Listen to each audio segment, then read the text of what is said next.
Olá, sejam todos muito bem-vindos à nossa aula sobre Política Nacional de Saúde da Pessoa Idosa.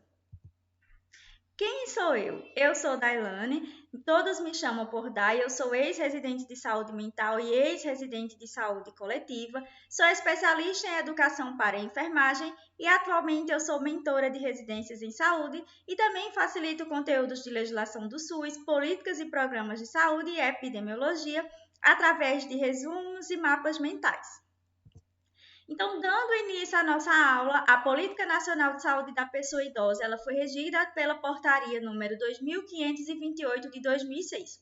E qual a finalidade desta política? É recuperar, manter e promover a autonomia e independência dos indivíduos idosos.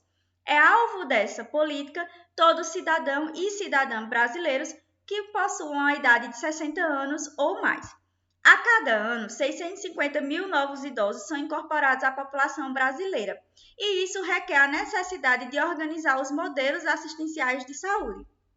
Os dados estimam que em 2050 a população mundial terá 2 bilhões de idosos, a maioria deles vivendo em países em desenvolvimento. Essa política ela considera o contínuo e intenso processo de envelhecimento populacional brasileiro, os inegáveis avanços políticos e técnicos no campo da gestão da saúde, o conhecimento atual da ciência, o conceito de saúde para o indivíduo idoso, ele se traduz mais pela sua condição de autonomia e independência que pela presença ou ausência de doença orgânica. Então, durante o nosso estudo dessa aula hoje, vocês vão perceber bastante essa questão de autonomia e independência dos idosos como um fator bem importante. Considera também a necessidade de buscar a qualidade da atenção dos indivíduos idosos por meio de ações fundamentais no paradigma da promoção da saúde. O compromisso brasileiro com a Assembleia Mundial para o Envelhecimento de 2002, cujo plano de matriz fundamenta-se em participação ativa dos idosos na sociedade, no desenvolvimento e na luta contra a pobreza, fomento à saúde e bem-estar na velhice com a promoção do envelhecimento saudável e a criação do entorno propício e favorável ao processo de envelhecimento. Temos ainda como ponto a ser considerado a escassez de recursos socioeducativos e de saúde direcionados ao atendimento do idoso. A política ela traz que existe a necessidade de enfrentamento de alguns desafios. E quais seriam eles? O primeiro, a escassez de estrutura de cuidado intermediário ao idoso dentro do Sistema Único de Saúde, ou seja, estruturas de suporte qualificado para idosos e seus familiares, destinada a promover intermediação segura entre, por exemplo, a alta hospitalar e a ida ao seu domicílio. O número insuficiente de serviços de cuidado domiciliar ao idoso frágil previsto lá no Estatuto do Idoso. Inclusive, acho bem importante que vocês façam a leitura junto dessa política, ao estudarem essa política, fazer a leitura do Estatuto do Idoso. Sendo a família, via de regra, a executora do cuidado ao idoso, evidencia-se a necessidade de se estabelecer um suporte qualificado e constante aos responsáveis por esses cuidados, tendo a atenção básica por meio de estratégia de saúde da família este papel fundamental. A escassez de equipes multiprofissionais e interdisciplinares com conhecimento em envelhecimento e saúde da pessoa idosa também se configura como desafio, assim como a implementação insuficiente ou mesmo a falta dessa implementação das redes de assistência à saúde ao idoso. Em relação à justificativa, o que é que justifica essa portaria? Bem, o Brasil ele vem envelhecendo de forma rápida. A cada ano, 650 mil novos idosos são incorporados à população brasileira, como assim a gente viu lá no início da aula. Essa transição demográfica, ela repercute na área da saúde em relação à reorganização dos modelos assistenciais para atender a essa população. A maior causa de mortalidade entre idosos brasileiros é de acidente vascular cerebral. Na transição epidemiológica brasileira, ocorrem incapacidades resultantes do não controle de fatores de risco preveníveis. O sistema de saúde brasileiro tradicionalmente está organizado para atender a saúde materna e infantil e não tem levado tanto em consideração essa questão do envelhecimento como uma de suas prioridades. Uma importante consequência do aumento do número de pessoas idosas em uma população é que esses indivíduos provavelmente eles apresentarão um maior número de doenças e ou condições crônicas que requerem mais serviços sociais e médicos e também por mais tempo. Isso já pode ser notado uma vez que a população idosa, que hoje representa cerca de 9% da população, consome mais de 26% dos recursos de internação hospitalar no SUS e por isso que precisa dessa reorganização para prestar esse atendimento a esse público.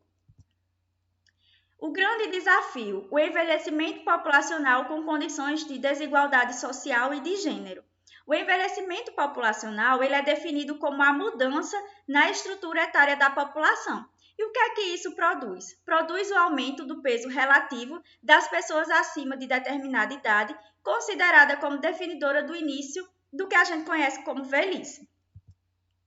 Nos últimos 60 anos, o número absoluto de pessoas com 60 anos ou mais de idade ele aumentou 9 vezes. Não só a população brasileira está envelhecendo, mas a proporção da população mais idosa, ou seja, a de 80 anos ou mais de idade, também está aumentando, alterando a composição etária dentro desse próprio grupo.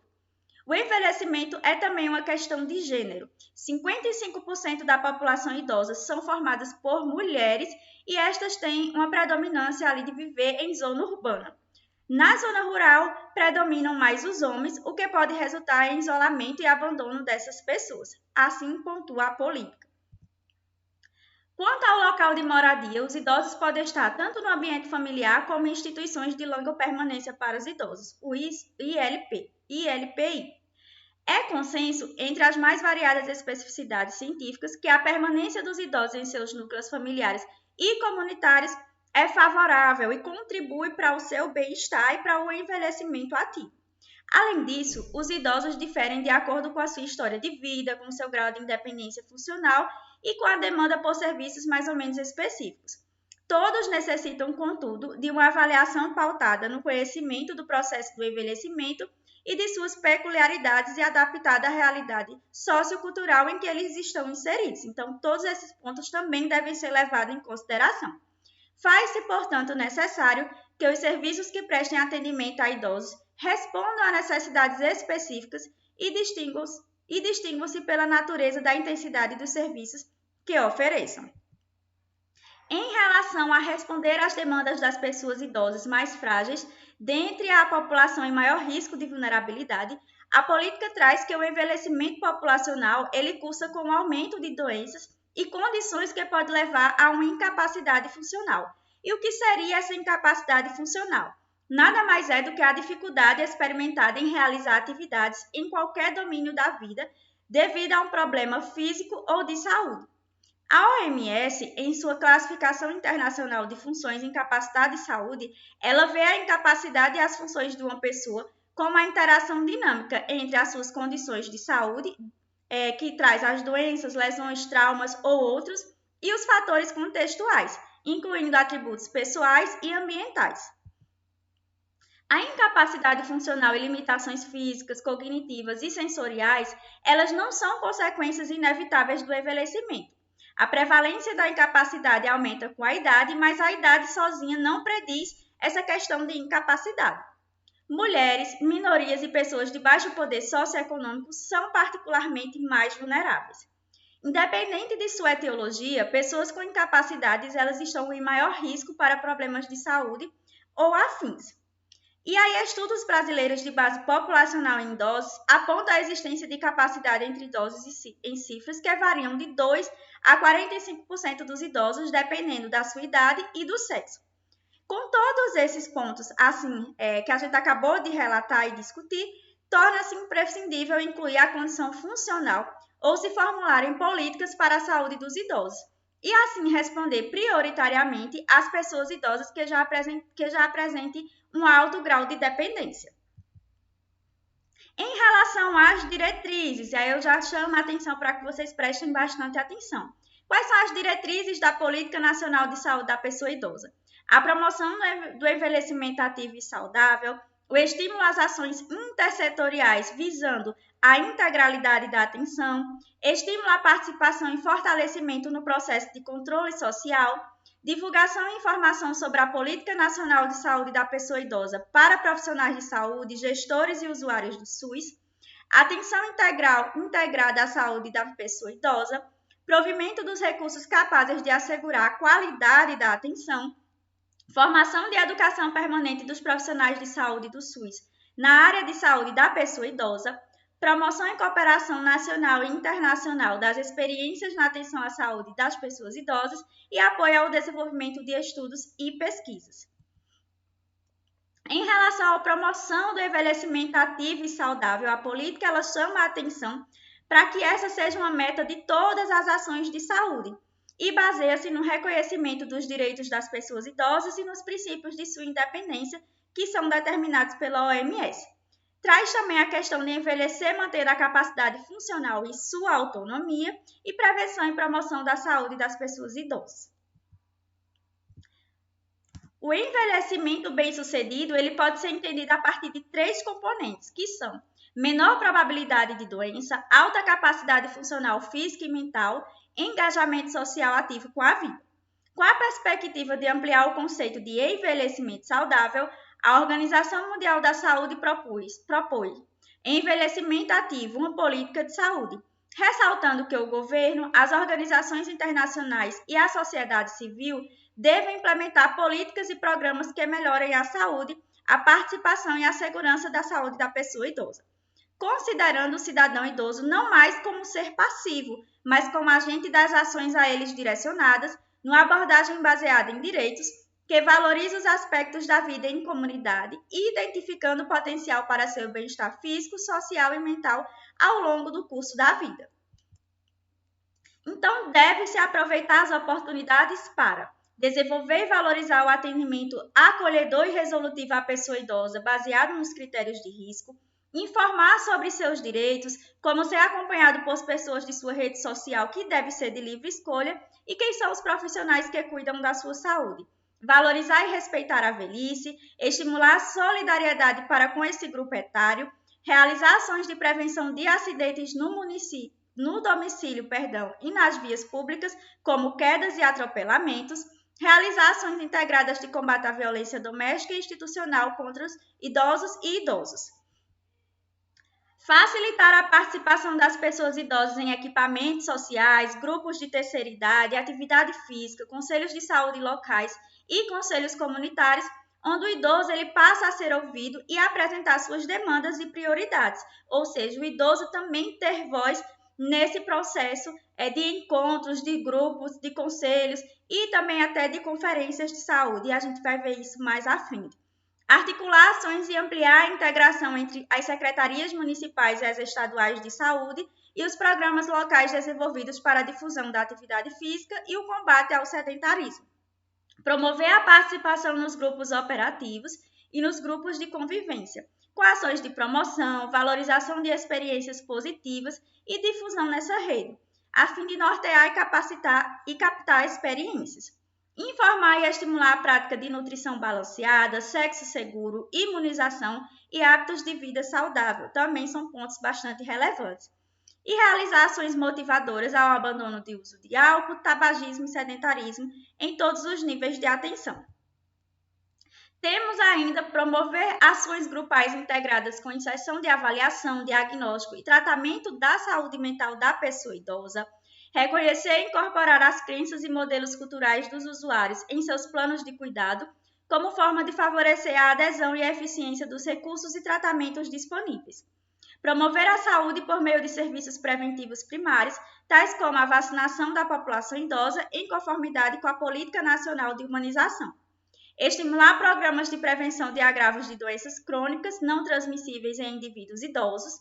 Implementar ações que contraponham atitudes preconceituosas e sejam esclarecedoras de que o envelhecimento ele não é sinônimo de doença e disseminar informações adequadas sobre o envelhecimento para os profissionais de saúde e para toda a população, em especial para a população idosa. Implementar ações para reduzir hospitalizações e aumentar habilidades para que haja o autocuidado dos usuários no SUS. Incluir ações de reabilitação para a pessoa idosa na atenção primária, de modo a intervir no processo que origina a dependência funcional. Investir na promoção da saúde em todas as idades e articular as ações do SUS com o Sistema Único de Assistência Social, o SUAS. Em relação à atenção integral e integrada à pessoa idosa, a portaria ela traz que deverá ser estruturada nos moldes de uma linha de cuidado, com foco no usuário, baseado nos seus direitos e necessidades e suas preferências e habilidades. E aí a atenção básica ela tem uma grande responsabilidade nesse processo de cuidado, onde ela é o principal ponto de atenção da rede. Os fluxos devem ser bidirecionais e funcionantes, aumentando e facilitando o acesso a todos os níveis de atenção.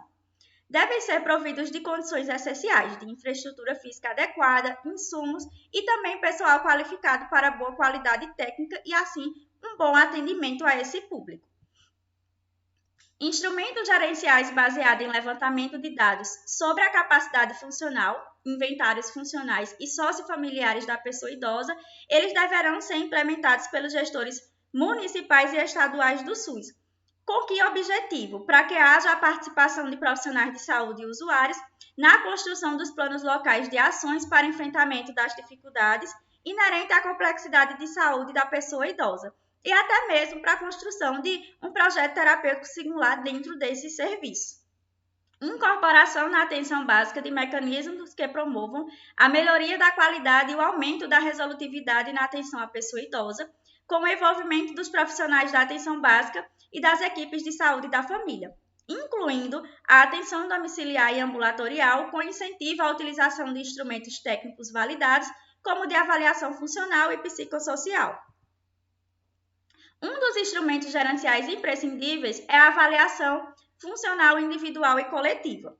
Os indivíduos idosos, mesmo sendo independentes, mas que apresentam algum tipo de dificuldade nas atividades instrumentais de vida diária, que são os que chamamos de AIVD, que seria preparar refeições, controlar a própria medicação, fazer compras, controlar o próprio dinheiro, usar o telefone, fazer pequenas tarefas e reparos domésticos e sair de casa sozinho utilizando uma conduta coletiva, são considerados aqueles idosos com potencial para desenvolver fragilidade e, por isso, merecerão atenção específica pelos profissionais de saúde e devem ser acompanhados com maior frequência.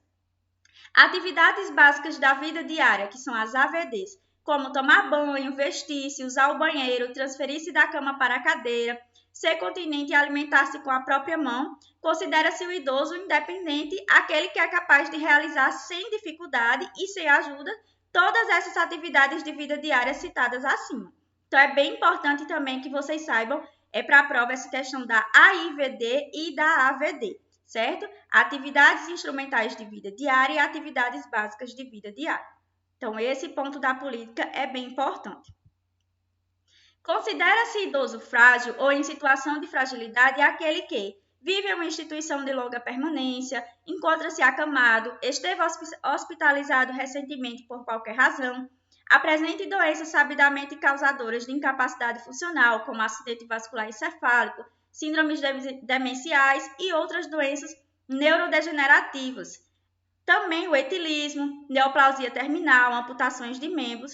Encontra-se como pelo menos uma incapacidade funcional básica ou vive em situações de violência doméstica. Por critério etário, a literatura ela estabelece que também é frágil o idoso com 75 anos ou mais de idade. Outros critérios poderão ser acrescidos ou modificados de acordo com a realidade de cada local em que cada idoso vive. Uma vez conhecida a condição de fragilidade, será necessário avaliar os recursos locais para lidar com esses problemas, de modo a facilitar o cuidado domiciliar e incluir a pessoa que cuida no ambiente familiar, como parceiro da equipe de cuidados, fomentar uma rede de solidariedade para que o idoso frágil e sua família, bem como promover a reinserção da parcela idosa frágil na comunidade. Então, é bem importante esse processo da atenção do cuidado domiciliar, da atenção da pessoa que é ali cuidadora desse idoso.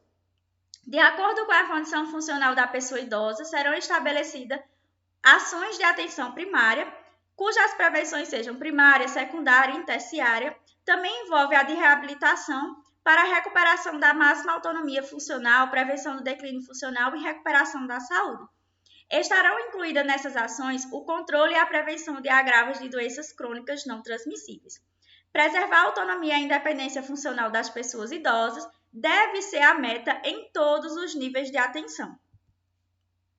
Ficam estabelecidos, portanto, os dois grandes eixos norteadores para que haja essa integralidade de ações, que são o enfrentamento de fragilidades da pessoa idosa, da família e também do sistema de saúde, e a promoção da saúde e da integração social em todos os níveis de atenção.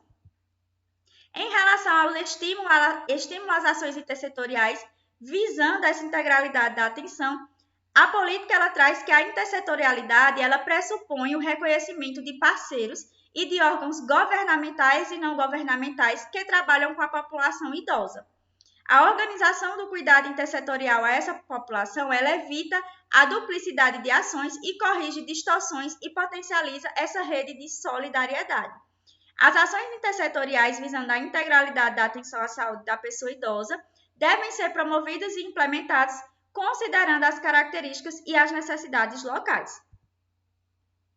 Em relação ao provimento de recursos capazes de assegurar a qualidade da atenção à saúde da pessoa idosa, a política ela traz que deverão ser definidas e pactuadas com estados, Distrito Federal e também com os municípios as formas de financiamento que ainda não foram regulamentadas, para aprimoramento da qualidade técnica da atenção à saúde prestada à pessoa idosa. Os mecanismos e os fluxos de financiamento, eles devem ter por base as programações ascendentes de estratégias que possibilitem a valorização do cuidado humanizado ao indivíduo idoso. E quais são os itens prioritários para essa pactuação? A política pontua provimento de insumos de suporte em todos os níveis de atenção, prioritariamente na atenção domiciliar, inclusive nas questões que tratam de medicamentos. Provimento de recursos para adequação de estrutura físicas dos serviços próprios do SUS. Provimento de recursos para ações de qualificação e de capacitação de recursos humanos e incremento da qualidade técnica dos profissionais de saúde do SUS na atenção à pessoa idosa. Produção de material de divulgação e informativo sobre a Política Nacional de Saúde da Pessoa Idosa, normas técnicas e operacionais, protocolos e manuais de atenção para profissionais de saúde, gestores e também usuários do SUS. Implementação de procedimento ambulatorial específico para avaliação global do idoso, determinação de critérios mínimos de estrutura, processos e resultados com vistas a melhorar o atendimento à população idosa, aplicáveis às unidades de saúde do SUS, de modo que a adequação a esses critérios seja incentivada e também mereça reconhecimento. Em relação ao ponto que traz lá na política sobre estímulo à participação e fortalecimento do controle social, é importante ressaltar que deve-se estimular a inclusão nas conferências municipais e estaduais de saúde de temas relacionados à atenção à população idosa. Nada melhor do que a participação do idoso nesse espaço para trazer suas demandas. Incluir o estímulo à participação de cidadãos e cidadãs idosos na formulação e no controle social das ações deliberadas nessas conferências e devem ser estimulados e implementados os vínculos dos serviços de saúde com os seus usuários, privilegiando os núcleos familiares e comunitários, criando assim condições para uma efetiva participação e controle social da parcela idosa da população.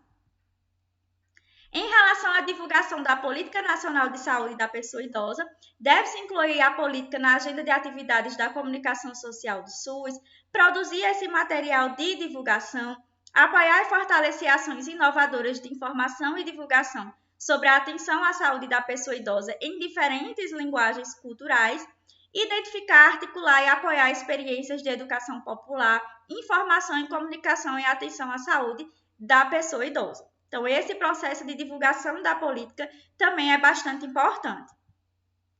Em relação ao apoio ao desenvolvimento de estudos e pesquisas, é primordial identificar e estabelecer redes de apoio com instituições formadoras, associativas e representativas, universidades, faculdades e órgãos públicos nas 3 esferas de governo, visando fomentar pesquisas em envelhecimento e saúde da pessoa idosa, identificar e apoiar estudos, pesquisas relativas ao envelhecimento e à saúde da pessoa idosa existentes no Brasil, com o objetivo de socializar, divulgar e embasar novas investigações, criar banco de dados de pesquisadores e pesquisas em envelhecimento e saúde da pessoa idosa, realizada no Brasil, interligando-o com outros bancos de abrangência internacional, Identificar e divulgar as potenciais linhas de financiamento, Ministério da Ciência e Tecnologia, fundações estaduais de amparo à pesquisa, terceiro setor e outros, para a pesquisa em envelhecimento e saúde da pessoa idosa. Apoiar a realização de estudos sobre representações sociais junto a usuários e profissionais de saúde sobre a saúde da pessoa idosa. Priorizar as linhas de pesquisa em envelhecimento e saúde da pessoa idosa a serem implementadas pelo SUS, visando o aprimoramento e a consolidação da atenção à saúde da pessoa idosa no Sistema Único de Saúde. Implementar um banco de dados nacional com resultados de avaliação funcional da população idosa brasileira. Em relação às responsabilidades institucionais, a Política Nacional de Saúde da Pessoa Idosa, ela traz as responsabilidades do gestor federal, estadual e municipal. Então, caberá aos gestores do SUS em todos os níveis, de forma articulada e conforme suas competências específicas, prover os meios e atuar para viabilizar o alcance do propósito desta Política Nacional de Saúde da Pessoa Idosa. Então, vamos conhecer quais são as responsabilidades do gestor federal. Elaborar normas técnicas referentes à atenção à saúde da pessoa idosa no SUS, definir recursos orçamentários e financeiros para a implementação desta política, considerando que o financiamento do SUS é de competência das 3 esferas de governo, estabelecer diretrizes para a qualificação e educação permanente em saúde da pessoa idosa, manter a articulação com os estados e municípios para apoio à implementação e supervisão das ações, promover a articulação intersetoriais para a efetivação desta política no âmbito nacional, estabelecer instrumentos e indicadores para o acompanhamento e avaliação do impacto da implantação e implementação desta política, divulgar a Política Nacional de Saúde da Pessoa Idosa, estimular pesquisas nas áreas de interesse do envelhecimento e da atenção à saúde da pessoa idosa, nos moldes do propósito e das diretrizes presentes nessa política. Em relação ao gestor estadual, quais são as suas responsabilidades? Elaborar normas técnicas referentes à atenção à saúde da pessoa idosa no SUS, definir recursos orçamentários e financeiros para a implementação desta política, considerando que o financiamento do SUS é de competência das 3 esferas de governo, discutir e pactuar na Comissão Intergestores Bipartite, ou seja, na CIB, as estratégias e metas a serem alcançadas por esta política a cada ano, promover a articulação intersetorial para a efetivação da política, implementar as diretrizes da educação permanente e também da qualificação em consonância com a realidade loco-regional, estabelecer instrumentos e indicadores para o acompanhamento e avaliação do impacto da implantação e implementação desta política, manter a articulação com municípios para apoio à implementação e supervisão das ações, divulgar a Política Nacional de Saúde da Pessoa Idosa, exercer a vigilância sanitária no que se refere à saúde da pessoa idosa e às ações decorrentes no seu âmbito, apresentar e aprovar a proposta de inclusão da Política Nacional de Saúde da Pessoa Idosa no Conselho Estadual de Saúde. E em relação ao gestor municipal, quais são as suas responsabilidades? Estabelecer normas técnicas referentes à atenção à saúde da pessoa idosa no SUS, definir recursos orçamentários e financeiros para a implementação desta política, considerando que o financiamento do SUS ele é de competência das 3 esferas de governo, discutir e pactuar na Comissão Intergestora Bipartite as estratégias e metas a serem alcançadas por essa política a cada ano, promover a articulação intersetorial para a efetivação desta política, estabelecer mecanismos para a qualificação dos profissionais do Sistema Local de Saúde, estabelecer instrumentos de gestão e indicadores para o acompanhamento e avaliação do impacto da implantação e implementação da política, divulgar a Política Nacional de Saúde da Pessoa Idosa, apresentar e aprovar propostas de inclusão da Política de Saúde da Pessoa Idosa no Conselho Municipal de Saúde. E a gente finaliza a nossa aula aqui. Eu desejo uns bons estudos. Peguem a política, façam a leitura na íntegra, e aí vocês vão perceber que eu trouxe para a aula os pontos mais importantes, assim como os pontos mais cobrados em provas, como a gente vai ver na parte das resoluções de questões, como é que as bancas organizadoras de residência têm cobrado esta política. Qualquer dúvida, vocês me encontram através do contato dailane.daniele@hotmail.com ou no meu Instagram profissional@você.residente. Bons estudos!